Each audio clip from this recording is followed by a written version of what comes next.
আসসালামু আলাইকুম। সারাদিন প্লাস রাখার চেষ্টা করলেও শেষ পর্যন্ত কিন্তু সেই মাইনাসেই ক্লোজ করেছে মার্কেট।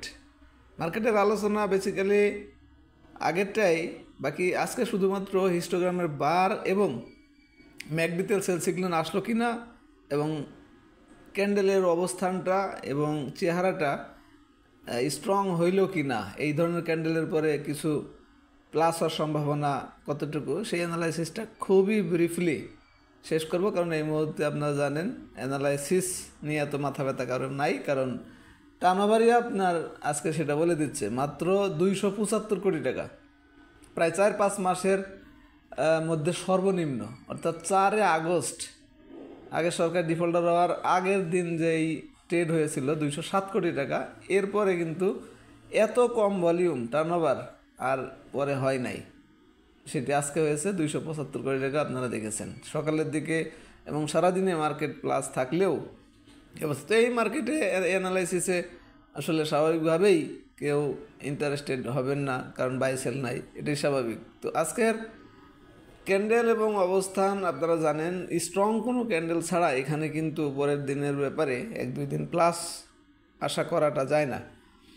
তো এই ক্যান্ডেল এবং তার আগের ক্যান্ডেল আপনি হুবহু মিল পাবেন 9 তারিখের এবং 10 তারিখের ক্যান্ডেল দেখলে। 9 তারিখের ক্যান্ডেল অর্থাৎ গতকালকের ক্যান্ডেলের মতো, আজকের ক্যান্ডেল 10 তারিখের ক্যান্ডেলের মতো। তো এই ক্যান্ডেলের পরে কিন্তু আপনার যে স্ট্রং ক্যান্ডেল খোঁজা হইতেছিল সেটি কিন্তু মিন করে না। এই হলো ক্যান্ডেলের চেহারা এবং অবস্থান।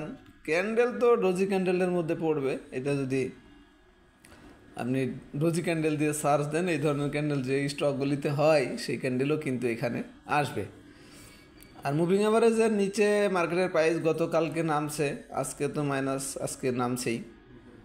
আর টার্নওভারের অ্যানালাইসিসটা চলেই আসছে। এখন হইল হিস্টোগ্রামের বার গতকালকের চেয়েও আজকে আরও ছোট হয়েছে, দেখতে পাচ্ছেন হালকা কালারটাকেও ধরে রাখছে, আবার ছোট হয়েছে। তো এইটা যদি কন্টিনিউ করতে থাকে তাহলে তো আবার সেল সিগন্যাল, অর্থাৎ নিচে আবার হিস্টোগ্রামের বার ক্রিয়েট হয়ে যাবে, তখন ম্যাকডি অনুযায়ীও সেল সিগন্যাল এসে যাবে।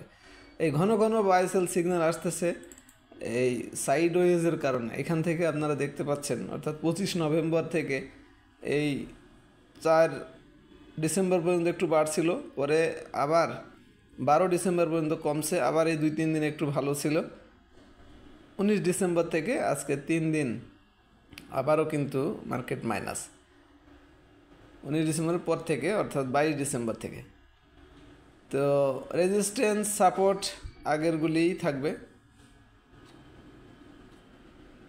এই ছিল আজকে সংক্ষিপ্ত আলোচনা। এখন এই অবস্থায়ও কিছু স্টক মুভমেন্টের মধ্যে দেখলে সেটি কীভাবে ট্র্যাক করবেন, এই জন্য কিন্তু আমাদের সার্চ রেজাল্টগুলি, তাদের ভিআইপি মেম্বারশিপ নেওয়া নাই, আমাদের অফারটা নিতে পারবেন 2 বছরের প্যাকেজ, এখন 3000 টাকা, যেটি ছিল 3600 টাকা। আমাদের উপরের যে মোবাইল নাম্বার, এখানে যোগাযোগ করে নিতে পারবেন। তবে আমি একটু দেখাই দিই, দেখুন মুভিং অ্যাভারেজ অনুযায়ী কিন্তু আজকে বাই সিগন্যালটা একটু বেশি দেখতে পাচ্ছেন, 33টা।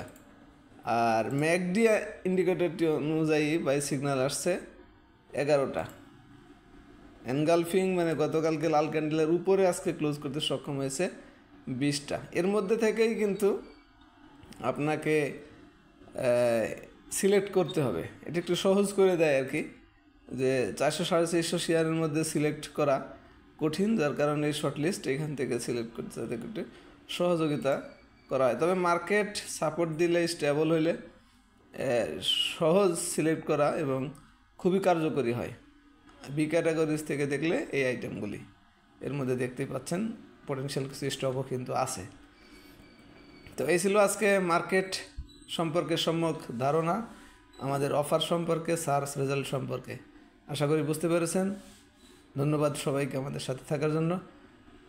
ভালো থাকবেন। আসসালামু আলাইকুম।